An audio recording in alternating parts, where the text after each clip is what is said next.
आज आपण करूयात पराठे।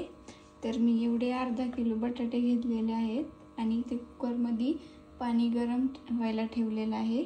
तर इथे पाणी गरम झालेलं आहे। आता आपण हे बटाटे पाण्यात टाकूत। मी सगळे बटाटे पाण्यात टाकून घेतलेत। आता आपण कुकरला झाकण लावून घेऊत।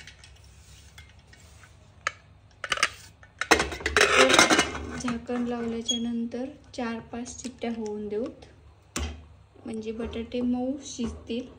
तो बटाटे शिजतोवर आपण तोपर्यंत मिरच्याचं वाटण, हिरव्या मिरचीचं बारीक करून घेऊ। तर मी त्याच्यासाठी मिक्सरचं भांडं घेतलंय। तर एवढ्या मिरच्या घालूत त्याच्यात आणि एवढी लसणाची पात घालूत आणि थोडंसं मीठ घालूत, मिरची बारीक होण्याकरता एवढं, आणि थोडेसे जिरे घालूत।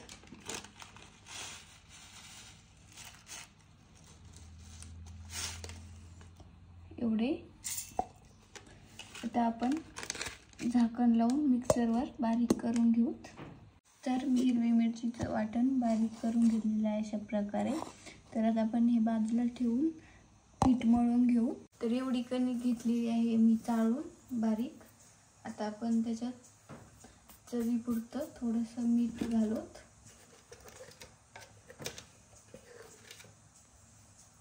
एवढं सगळीकडे पसरून घालूत आणि ते पिठामध्ये मिक्स करून घेऊत आणि थोडं थोडं पाणी घालत आपण पीठ मळून घेऊत। थोडं थोडं पाणी घालत मळून घेऊत पीठ, म्हणजे पातळ होणार नाही, थोडंसं निबर मळायचं। तर अशा प्रकारे मी पिठाचा गोल उंडा मळून घेतलेला आहे। आता आपण थोडंसं तेल घालूत त्याच्यावरती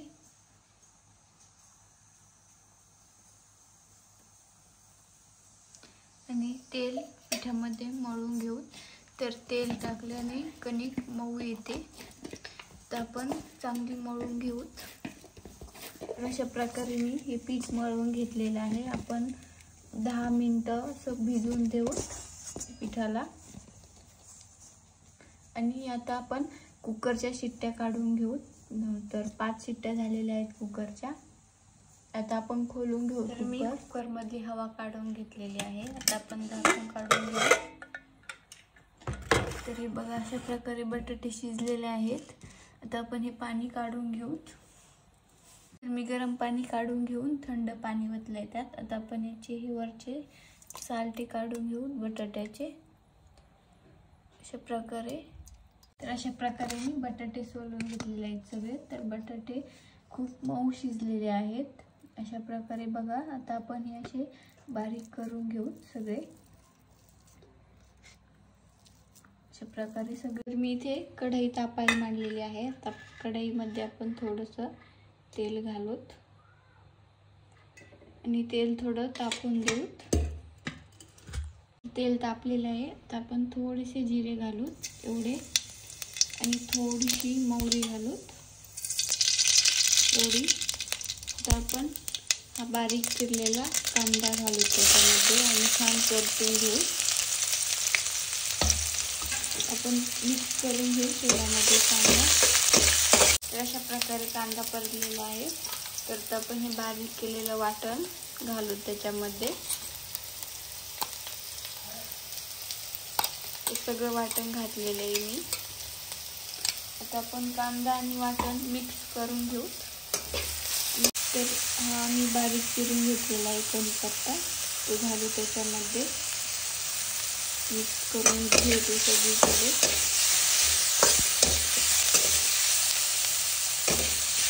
तर आपण हे परतलेलं आहे। तर आता आपण हे बारीक करून घेतलेलं बटाटा घालू याच्यामध्ये आणि ते परतून घेऊ।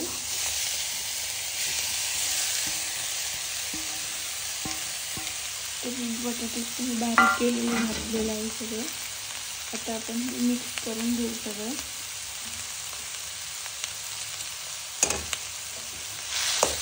मी अशा प्रकारे सगळं मिक्स करून घेतले। आता आपण त्याच्यात एवढी हळद घालू सगळीकडे पसरू आणि थोडासा 1 चमचा म्हणजे गरम मसाला घालू आणि 1 चमचा धना पावडर घालू आणि चवीनुसार आपण मीठ घालू त्यात.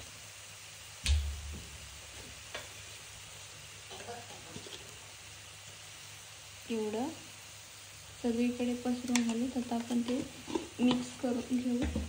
तर आता आपण त्याच्यामध्ये एवढी कोथिंबीर घालू आणि सगळीकडे मिक्स करून घेऊ.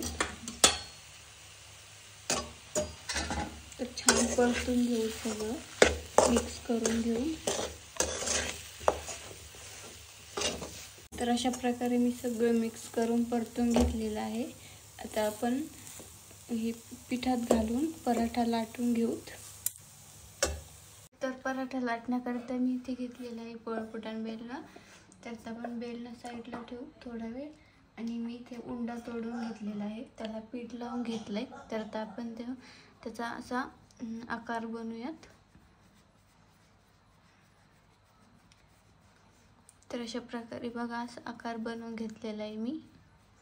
आता आपण त्याच्यात हे बटाट्याचं आपण मिश्रण केलेलं आहे ते घालूत.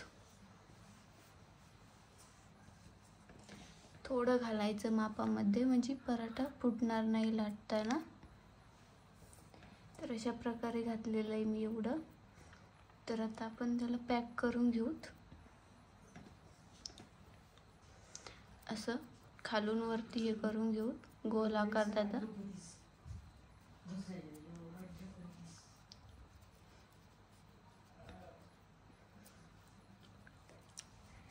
तर अशा प्रकारे बघा मी गोल आकार करून घेतलेला आहे. तर आपण हे थोडंसं तोडून घेऊ आणि हे इथे जागेवर असं दाबून घेऊ.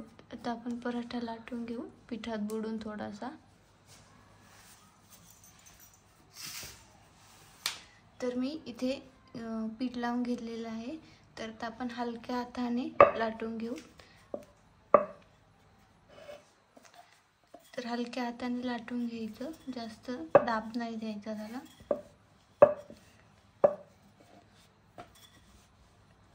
अशा प्रकारे मी पराठा लाटून घेतला एवढ्या आकाराचा. तर आता आपण मी इथे गॅसवर तवा तापायला मांडलेला आहे. आता आपण भाजायला टाकू पराठा.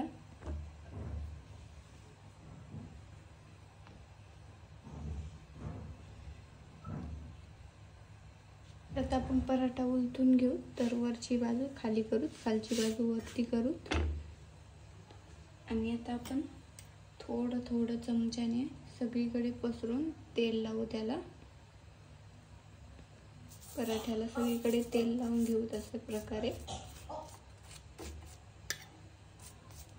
सगळीकडे पसरून लावायचं ते. तर आता आपण परत पराठा उलटून घेऊ. तर मी दोन्ही साईडनी तेल लावून घेतलेलं आहे पराठ्याला. तर आपण थोडासा भाजून देऊ खालच्या बाजूने. तर पराठा बघा अशा प्रकारे दोन्ही साईडनी भाजलेला आहे. तर आता आपण हा एका ताटामध्ये काढून घेऊ. तर अशा प्रकारे एवढ्या साईजचे आपण सगळे पराठे करून घेणार आहोत. तर अशा प्रकारे मी सगळे पराठे करून घेतलेले आहेत भाजून. तर मी तुम्हाला एक पराठा मोडून दाखवते. तर हे बघा अशा प्रकारे आपले पराठे झालेले आहेत तयार. तर रेसिपी आवडल्यास लाईक करा, शेअर करा, सबस्क्राईब करा.